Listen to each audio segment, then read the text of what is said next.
Ito na guys, ang ating adobo. Ito na. No?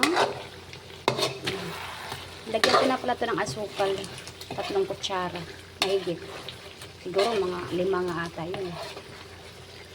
Ayan. Kasi wala tayong tidbits eh.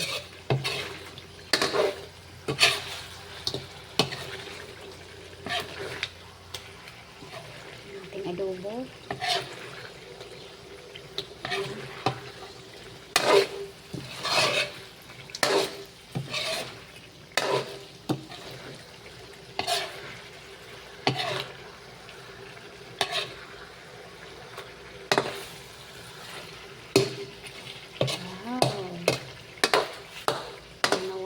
Adobo ngayon. So, okay na yan guys. Yan mga bay, no? Okay na rin yung lasa. Tinikman ko na kanina, no? So, i-off na natin. Ayan. Wow. Lutong-luto na ang ating adobo. Chicken adobo. Ayan. Diba? Nag-ano talaga. Tsaka nilagyan ko din talaga siya ng mantika rin. Siguro mga 5 kutsara ata yun, mahigit.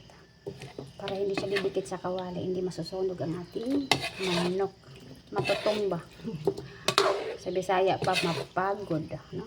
So, ano na siya. So, yan lang guys. Bye!